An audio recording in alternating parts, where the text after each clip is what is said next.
This Bible reading is from the book of Joshua, chapter 1, verses 1 to 11, and chapter 2, verses 1 to 24. You can find this in the Pew Bibles on page 157.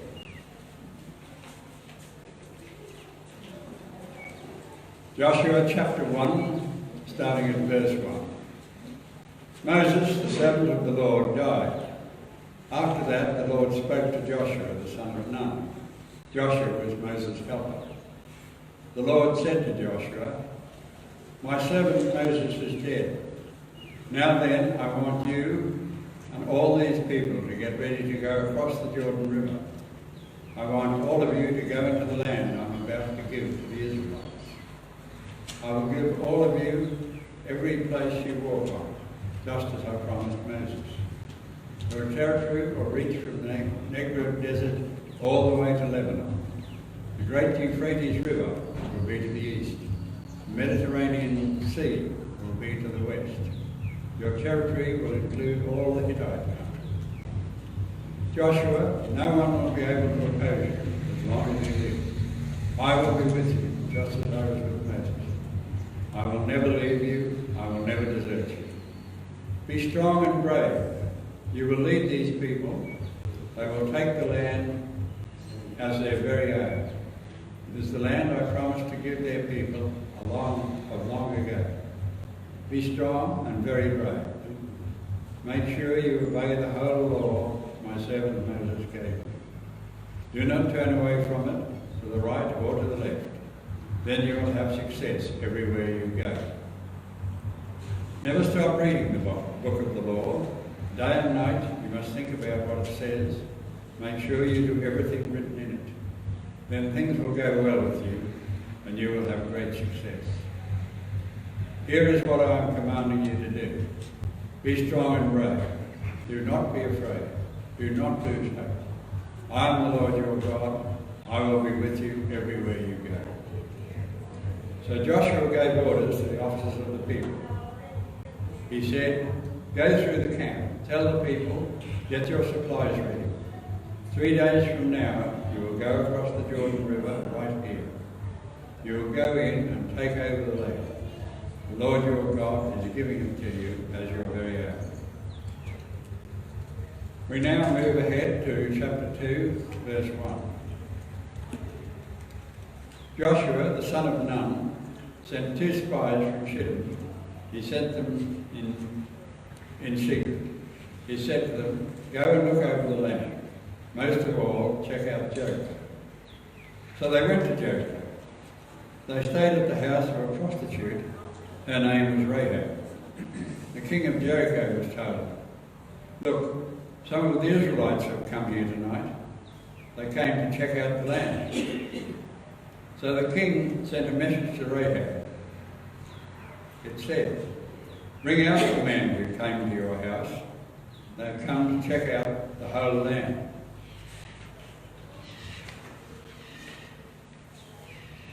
But the woman had hidden the 2 men. She said, "It is true that men came here, but I didn't know where they came from. They left at sunset when it was time to close the gate. I don't know which way they went. Go after them quickly, you might catch up with them." But in fact, she had taken them up to the roof. There she had hidden them under some flax she had piled up. The king's men left to hunt down the spies. They took the road that leads to where the Jordan River can be crossed. As soon as they had gone out of the city, the gate was shut. Rahab went up on the roof before the spies settled down for the night. She said to them, "I know that the Lord has given you this land. We are very much afraid of you. Everyone who lives in this country is weak with fear because of you. We've heard how the Lord dried up the Red Sea for you when you came out of Egypt. We've heard what you did to Sihon and Og, the 2 Amorite kings. They ruled east of the Jordan River. You completely destroyed them. When we heard about it, we were terrified. Because of you, we aren't brave anymore. The Lord your God is the God who rules in heaven above and on earth below. Now then, please give me your word. Promise me in the name of the Lord that you will be kind to my family. I've been kind to you. Promise me that you will spare the lives of my father and mother, spare my brothers and sisters, and spare everyone in their families. Promise that you won't put any of us to death. So the men made a promise to her. If you save our lives, we'll save yours, they said. And don't tell anyone what we're doing. Then we'll be kind and faithful to you when the Lord gives us the land. The house Rahab lived in was part of the city wall. So she let the spies down by a rope through the window. She said to them, "Go into the hills. The men chasing you won't be able to find you. Hide yourselves there for 3 days until they return. Then you can go on your way." The spies said to her, "You made us give our word, but we won't keep our promise unless you do what we say. When we enter the land, you must tie this bright red rope to the window. Tied at the window you let us down through. Bring your father and mother into your house, and bring in your brothers and everyone else in your family. None of you must go out into the street. If you do, everything that happens to you will be your own fault. We won't be responsible. But if anyone hurts someone who is inside the house with you, it will be our fault. We will be responsible. Don't tell anyone what we do. If you do, we won't have to keep the promise you asked us to make." "I agree," said Rahab. Rahab replied, "I'll do as you say." So she sent them away and they left. And then she tied the bright red rope to the window. When the spies left, they went up into the hills. They stayed there for 3 days. By that time, the men chasing them had searched all along the road. They couldn't find them, so they returned. Then the 2 spies started back. They went down out of the hills. They went across the river across the Jordan River. They came to Joshua, the son of Nun. They told him everything that had happened to them. They said, "We're sure the Lord has given the whole land over to us. All the people there are weak with fear because of us." Hear the word of the Lord. Thanks be to God. Hebrews chapter 11, starting at verse 1. Faith is being sure of what we hope for. It is being sure of what we do not see. That is what the people of long ago were praised for. We have faith. So we understand that everything was made when God commanded it.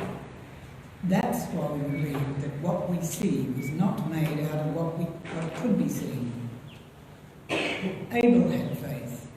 So he brought to God a better offering than Cain did. Because of his faith, Abel was praised as a godly man.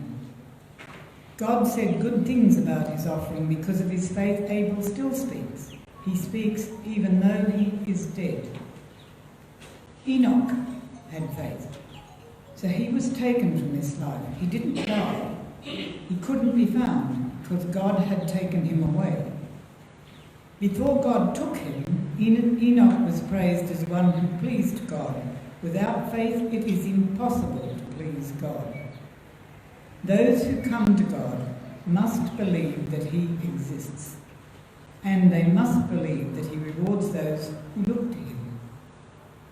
Noah had faith, so he built an ark to save his family. He built it because of his great respect for God. God had warned him about things that could not yet be seen. Because of his faith, Noah showed the world that it was guilty. Because of his faith, he was considered right with God. Abraham had faith, so he obeyed God. God called him to go to a place that he would later receive as his own, so he went. He did it even though he didn't know where he was going. Because of his faith, He made his home in the land God had promised him. Abraham was like an outsider in a strange country. He lived there in tents. So did Isaac and Jacob. They received the same promise he did. Abraham was looking forward to the city that has foundations. He was waiting for the city that God had planned and built. And Sarah had faith. So God made it possible for her to become a mother. She became a mother even though she was too old to have children.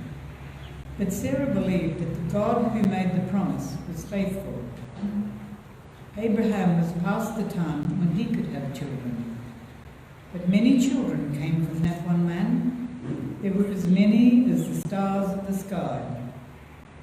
They were as many as the grains of sand on the seashore. No one could count them. All these people were still living by faith when they died. They didn't receive the things God had promised. They only saw them and welcomed them from a long way off. They openly said that they were outsiders and strangers on earth. People who say things like that show that they are looking for a country of their own. What if they had been thinking of the country they had left? Then they could have returned to it. Instead, they longed for a better country. They wanted a heavenly one. So God is pleased when they call him their God. In fact, he has prepared a city for them. Abraham had faith. So when God tested him, Abraham offered Isaac as a sacrifice. Abraham had held on tightly to the promises, but he was about to offer his one and only son. God had said to him, "Your family line will continue through Isaac." Even so, Abraham was going to offer him up. Abraham did this because he believed that God could even raise the dead. In a way, he did receive Isaac back from death. Isaac had faith, so he blessed Jacob and Esau. He told them what was ahead of them. Jacob had faith, so he blessed each of Joseph's sons. He blessed them when he was dying. Because of his faith, he worshipped God. Jacob worshipped as he leaned on the top of his walking stick. Joseph had faith, so he spoke to the people of Israel about how they would leave Egypt someday. When his death was near, he spoke about where to bury his bones. Moses' parents had faith, so they hid him for 3 months after he was born. They saw he was a special child. They were not afraid of the king's command. Moses had faith, so he refused to be called the son of Pharaoh's daughter. That happened after he had grown up. He chose to be treated badly together with the people of God. He chose not to enjoy sin's pleasures. They only last for a short time. He suffered shame because of Christ.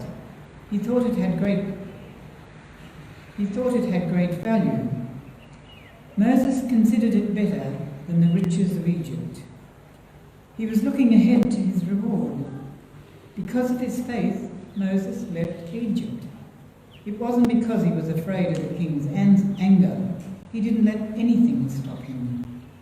That's because he saw the God who can't be seen.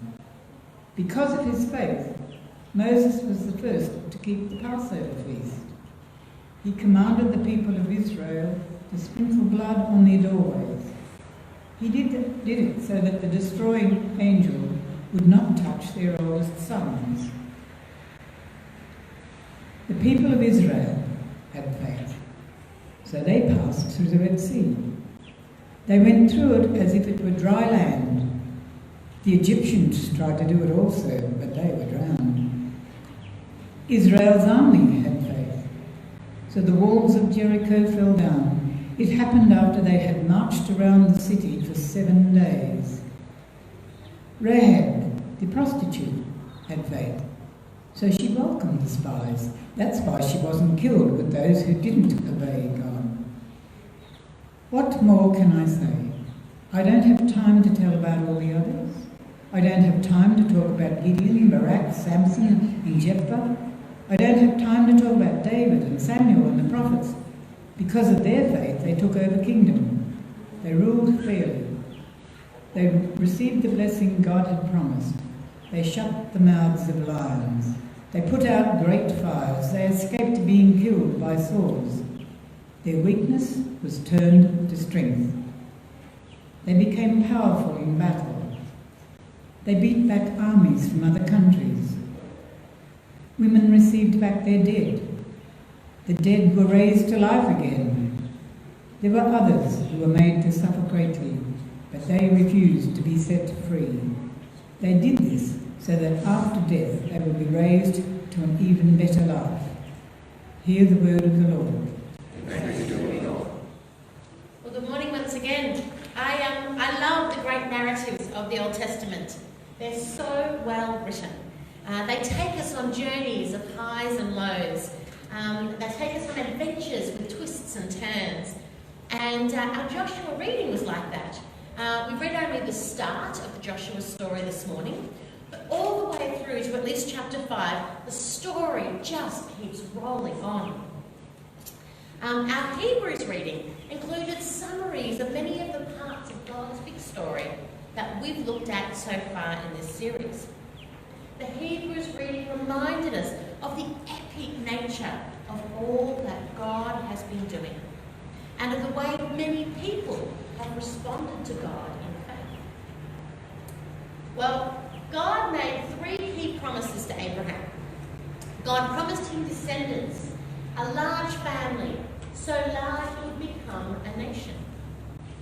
God promised him land, that when his family became a nation, they would have their own land, a promised land. And God promised that Abraham would be blessed, and through his family, all the nations of the world would be blessed. The blessing wasn't just for Abraham to keep to himself. Through him, all nations would be blessed. So land was promised to Abraham, but the land wasn't an end in itself. The land itself was not the point. Home ownership has been described by many as the great Australian dream. And indeed, it's a wonderful thing to own, or to at least be paying off your very own home. For traditional owners in Australia, it is incredibly meaningful on many levels to have ownership and custodianship of land recognised by the government, recognised by Australian law, accepted by all that this is your traditional land. Our own land gives us a sense of identity. Our own land gives us a sense of stability and belonging. One thing that God is showing us through this story, though, is that land cannot be our ultimate source of stability or identity. If our identity is found in our land or in any earthly thing, then our sense of identity will be fragile, unstable, not stable. Land is really important. It's a wonderful gift. God fulfilled his promise to Israel, and the land was a gift and blessing to them. But it became a problem when their first allegiance, their greatest loyalty, was to the land instead of to God. It became a problem. It becomes a problem for all of us if land or our possessions are what we value most, if we value them more than God. So for Israel, peace in the land was tied to their obedience and their faithfulness. They had to obey God. They had to be true to God if they wanted to stay healthy in the land. And this is emphasised in the way even Moses is described, not as a great leader, but as a servant. In Joshua 1, verses 1 to 3, 3 times God describes Moses as a servant. My servant. So Israel are the people of God, Moses is the servant of God. Joshua has risen to be the new leader of Israel, but he too is to do that as a servant of God. The peace in the promised land is tied to being obedient, tied to faithfulness. But there's an awesome thing that goes along with this. We have no need for fear. We don't have to stand in our own strength. Because we are the people of God, God is with us, and God goes before us, and all things are in His hands. Many of you will have heard of Bear Grylls. Bear Grylls is an adventurer. He's known for going into wild places and finding ways to survive with only what he finds in the land. He seems incredibly self-sufficient. He has a large, secular, non-Christian following. He's on TV, he's got shows. As this person who's like so strong in himself, he can get through anything. But one day, Bear Grylls went to an alpha, and his life changed. And as he started to think about God and who God is, he realised that he wasn't self-sufficient, that he needed God. And some people told him, oh, religion's just a crutch. What are you doing, Bear Grylls? And this is what Bear Grylls had to say about that. I think for so many years, I always just strived to be strong in myself. And it was as if that all I needed was me and my buddies and, would be like invincible. But the truth is, none of us are. And I don't want to do this thing called life. I don't want to do it on my own. And it kind of feels like my longing for this light inside is now stronger than my fear of what others might think. And people often ask, well, doesn't that make faith like a crutch? And, well, maybe, but, what does a crutch do? A crutch helps you stand, and it makes you stronger. And in that case, sure, I need a bit of that. But especially when it's so much more than that. When this faith inside is also like a backbone, helping me stand tall and helping me be strong when I'm really up against it, facing those odds, whether it's on a mountain or stuck in some jungle, or just dealing with the storms, with the storms of life. Sure, I need it, I need that. But at heart, my Christian faith says that I'm known to Christ. Bought at a price, blessed with light. Faith says that we're loved, regardless of our mess, regardless of how many times we fall down, and that Jesus somehow picks me up. And sure, I'll reach out to that. Why wouldn't I? So Bear Grylls has no problem with being told that he's not enough in himself. We have no need to fear.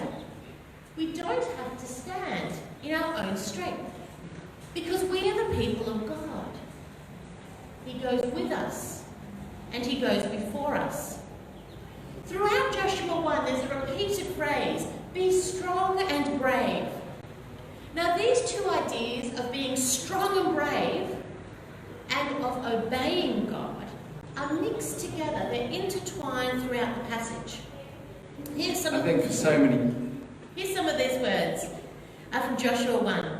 The Lord spoke to Joshua, the son of Nun. Joshua was Moses' helper. The Lord said to Joshua, my servant Moses is dead. Now that I want you and all these people to get ready to go across the Jordan River, I will give you every place you walk on, just as I promised Moses. I will be with you, just as I was with Moses. I will never leave you. I will never desert you. Be strong and brave. Make sure you obey the whole law my servant Moses gave you. Do not turn away from it to the right or the left. Then you'll have success everywhere you go. Never stop reading this book of the law. Make sure you do everything written in it. Then things will go well with you and you'll have great success. Be strong and brave. Do not be afraid. Do not lose hope. I am the Lord your God. I will be with you wherever you go. So obedience and God's presence with us were very much tied together. The courage to face whatever came was linked to the obedience and faithfulness to God. And these themes are not just found in God's dealings with Israel. They come up in the story of Rahab. It's fascinating that in this account of Israel going into the promised land, you think the whole point of the book of Joshua is Israel going into the promised land. But right in chapter 2 we stop and we focus in on this woman, Rahab. She's not an Israelite. She doesn't seem at the beginning of the story to be a follower of Yahweh, a follower of God. And so we heard these two spies go into the city, and when you looked for a place to stay in those days in a city like Jericho, the inns would offer, shall we say, an extensive range of services. And there was often a woman who would have her home open as an inn. Now, we're not told what led the spies to Rahab's inn, or why they had hopes that she might help them rather than turn them over. But this is where they ended up. And God has spoken to Israel of courage and bravery and obedience. And this is what Rahab had to say. I know the Lord has given you this land. We are very much afraid of you. Everyone who lives in this country is weak with fear because of you. Rahab recounts some of the things they've heard of God's protection and rescue of Israel. And Rahab goes on to say, when we heard about it, we were terrified. Because of you, we aren't brave anymore. Now the Lord your God is the God who rules in heaven above and earth below. Now then, please give me your word.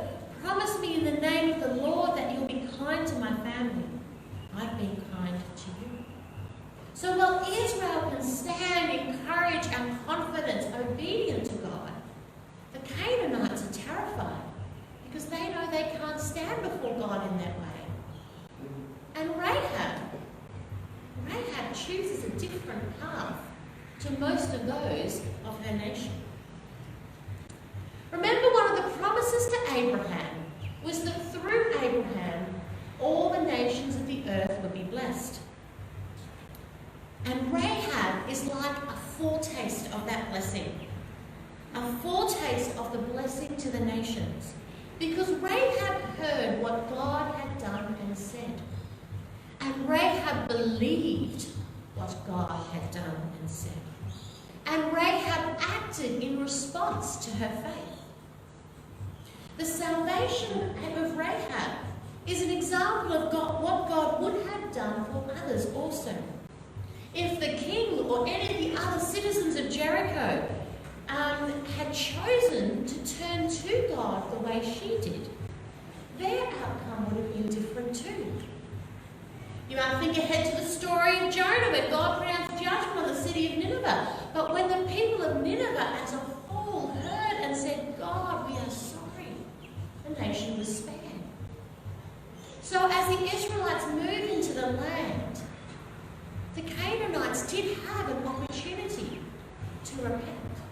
They did have an opportunity to put their faith in God, but Rahab alone took it up.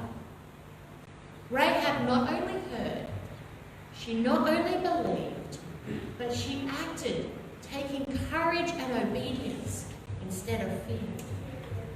Now Rahab ended up joining the nation of Israel. This is really cool. Rahab actually married one of those spies called, one of the spies we find out in a later book, for example, the book of Ruth, other places in the Bible tell us, that Rahab married Salmon, who was one of the spies.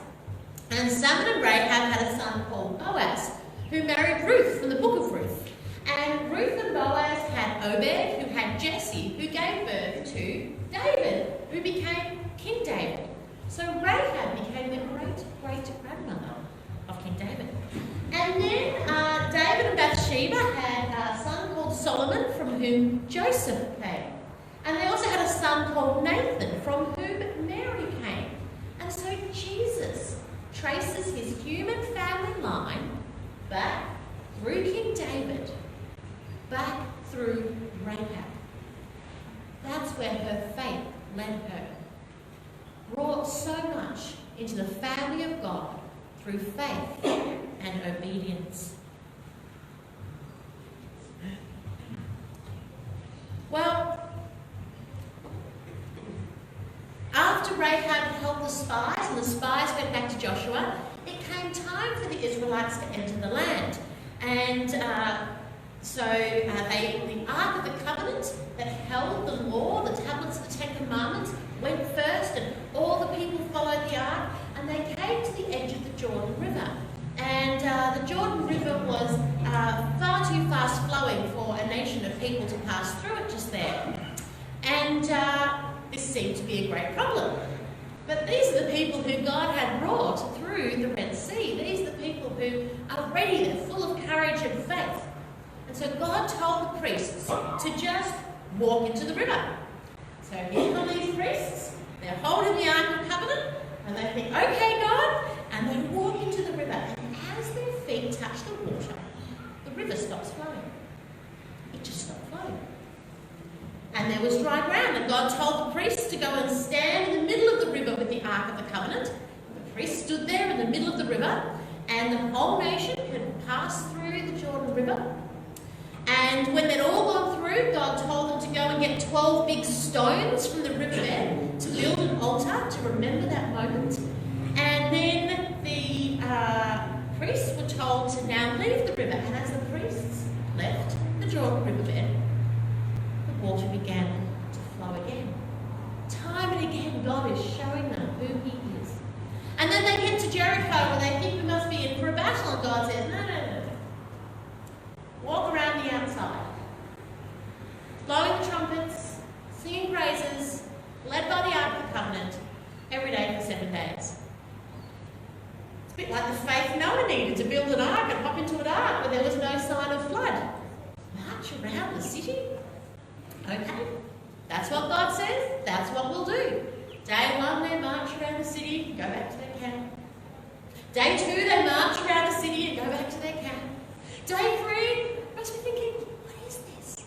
Day 7, around they go. And when they're given the cue, they blow the trumpets and they call out praises, and the walls of Jericho fell down. That was the start of the Israelites coming into the land. And Rahab's house, of course, was spared. Rahab, who tied that scarlet cord, the red cord, in her window.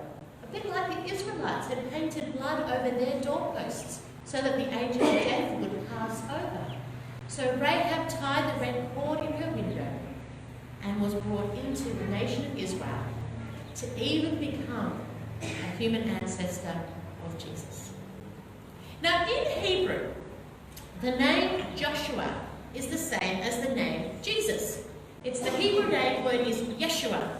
And because the Old Testament is in Hebrew and the New Testament is Greek, when it all came out into an English translation, we ended up taking this name Yeshua as Joshua in the Old Testament and as Jesus in the New Testament. But it's the same name. And so Yeshua means God saves. Joshua, from the book of Joshua, was someone who God used to help save His people. Joshua was a key part of God's salvation plan. He led them into the promised land. And at the time they thought, this is the pinnacle of the story. We've made it. We've made it. We are a nation. We have our own law. We have our leader. We have our land. That's it. There's nothing more that we need. It's done. But that wasn't true. Because sin was still a problem. Sin was still leading humanity and the nation of Israel into disaster. Because becoming a free nation didn't mean that they were suddenly going to start following God faithfully. And so the world had to keep waiting.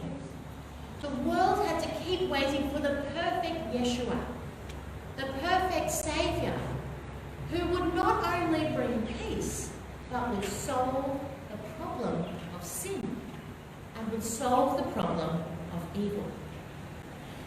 This Yeshua would bring us into a land where all the promises of God would be completely fulfilled in a way that would last forever.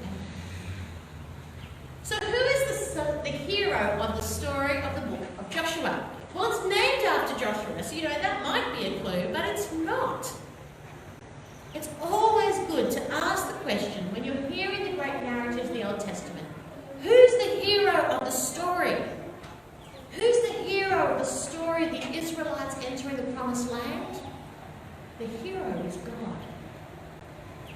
Joshua had many great qualities and his name had great meaning, but he's just a man. The hero of the story is God, and the point of the story is God's actions dealing with humanity and his world.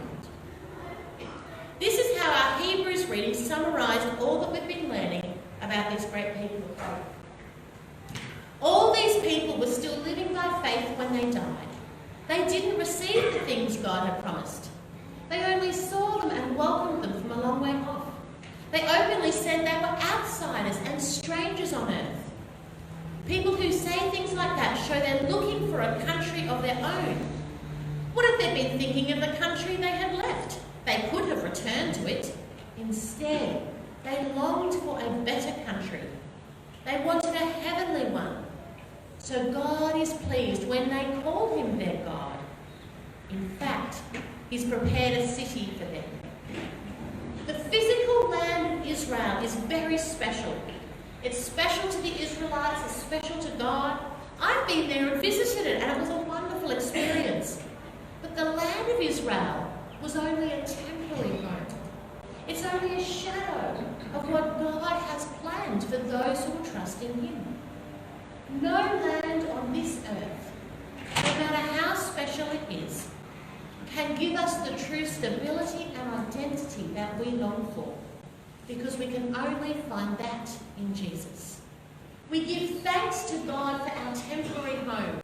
We give thanks to God for the land we dwell on here on earth. But we look forward to our heavenly home, and we know that our first loyalty is to our God.